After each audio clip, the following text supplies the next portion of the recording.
vitorioso nesta vida, capaz de vencer a si mesmo. O que é vencer a si mesmo? Pode estar certo, e quem tem um pouco mais de reflexão na sua vida vai entender que todos nós estamos instados a lidar com desafios graves, Luiz, desafios importantes que implicam na nossa autossuperação. Isso aqui é a prova dos 9.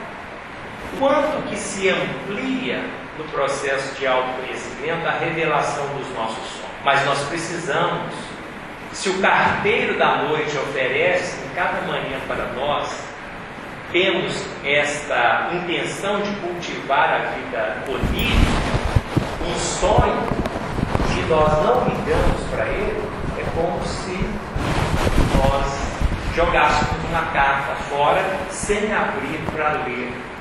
Tantas vezes vem cifrada, necessário é decifrar.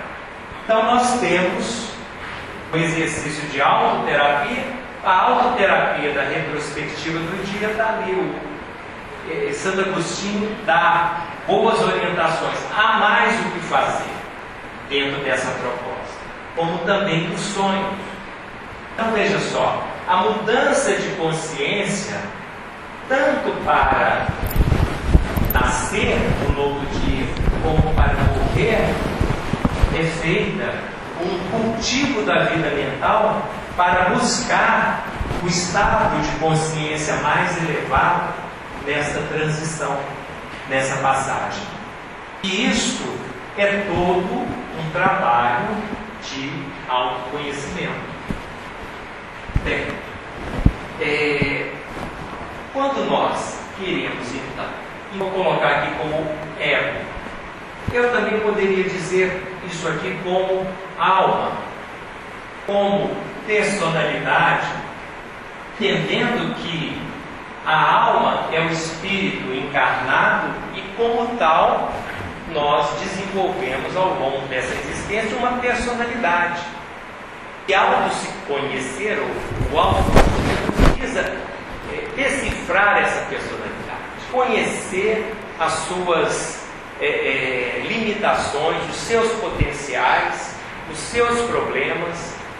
Para isso, nós precisamos entender um pouco sobre o que vem a ser essa estrutura mental que nós temos em nós. Se eu falar um pouco dela, cada um de nós vai reconhecendo seus atributos. A gente poderia, eu estou vendo que a gente tem até o e-mail. Então, se nós quisermos falar dessa estrutura de personalidade, a gente precisa recordar a evolução desse princípio inteligente que somos nós, que certamente não fez o seu desenvolvimento unicamente neste planeta, mas que utiliza potencial de vida biológica que é dado para todos nós, assim que como espíritos nós encarnamos e temos aqui um corpo providenciado por essa evolução biológica com grandes automatismos, de maneira que nós não precisamos fazer um esforço intencional, por exemplo, para que a nossa digestão aconteça, para que a nossa circulação aconteça. Isso tudo é dado pela natureza, um processo de milênios, mas nós recebemos quando aqui chegamos. Isto, se quisermos assim, em linhas gerais dizer que tem aí a evolução da vida pelo reino mineral, o vegetal, o animal, o hominal, que muitos biólogos não gostam de colocar como um reino próprio, e correto que o ser humano é um animal, mas um animal tão diferenciado que cria uma coisa que nenhuma espécie animal cria, pelo menos com essa propriedade que nós temos, é a cultura. Então, isso é todo um produto de características muito diferenciadas deste animal que culminou num estado de utilização exatamente disso aí, dos seus potenciais mentais e nós temos alcançado, então, uma coisa que é totalmente diferenciadora para os animais, que é nós temos essa propriedade. Agora, o que fazer com isso? Fazer com essa é olharmos para esses desafios do desenvolvimento da personalidade. Eu vou colocar aqui mais um esquema no sentido de mostrar que eu posso, para falar dessa personalidade, posso representá-la com esse círculo e com esse pontinho preto aqui no seu centro. Eu posso dizer que o torno dele se desenvolvem todas essas propriedades que eu falei do reino mineral.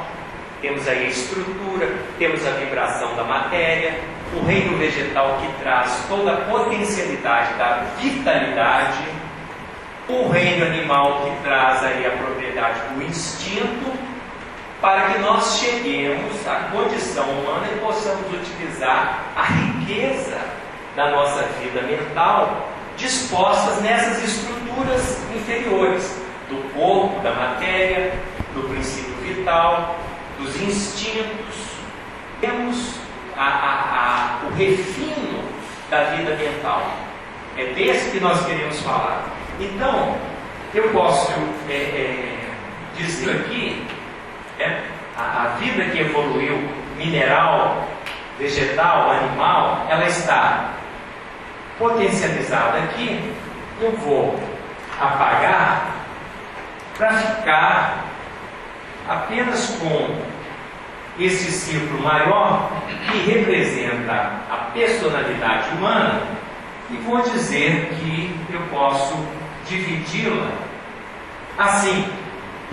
Essa personalidade que tem uma consciência, nós aqui estamos fazendo uso dela, eu abreviei aqui consciente e inconsciente.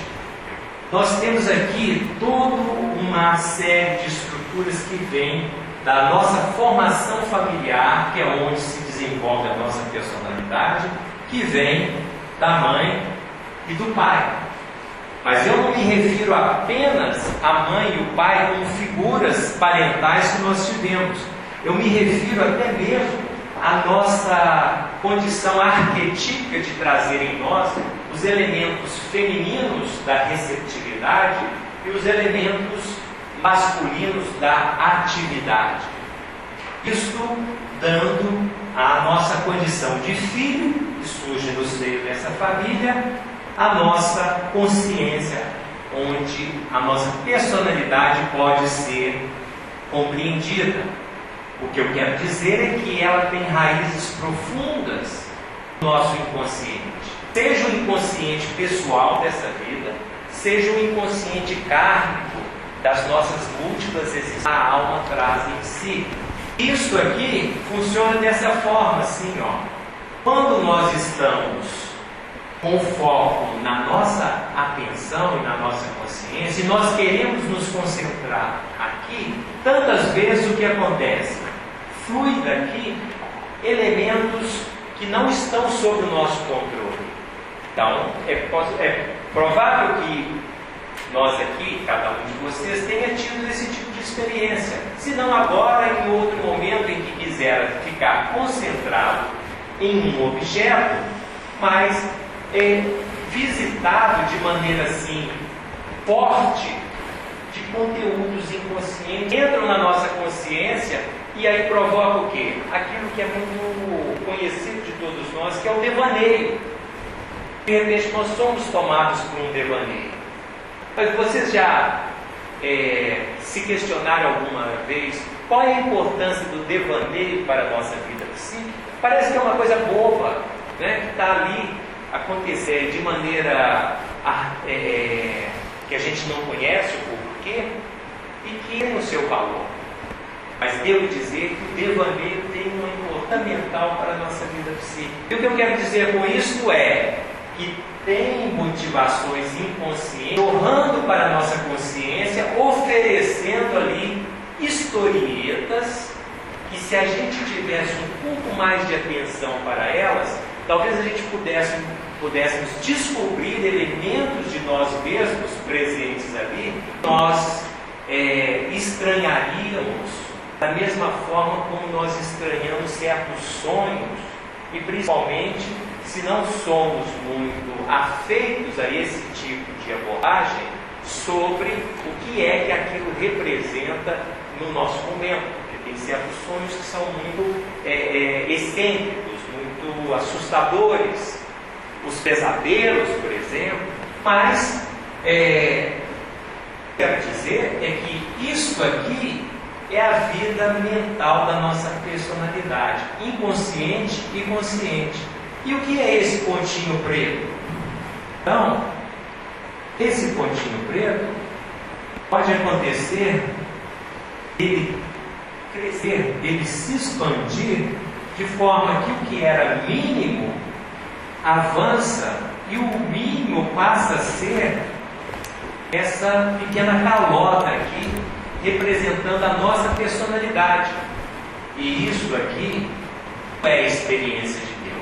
Como fazer essa passagem, essa condição egóica de personalidade para viver isso aqui? Isso é que os santos, os místicos, vivenciaram. Eu gosto de lembrar do profeta Daniel. O profeta Daniel foi colocado no covil dos leões, sabe por quê? Não conseguiu ficar sem orar. A oração como comunhão divina é um alimento tão nutritivo mesmo para o Plutão pedir que ele deixe de comer.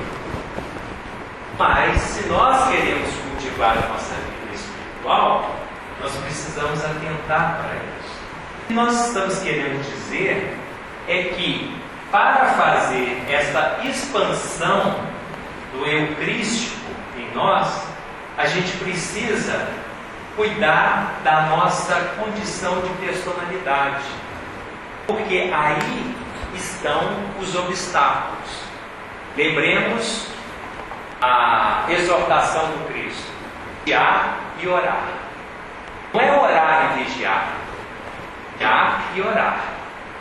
Porque o vigiar é o estar atento para o que está acontecendo na nossa mente.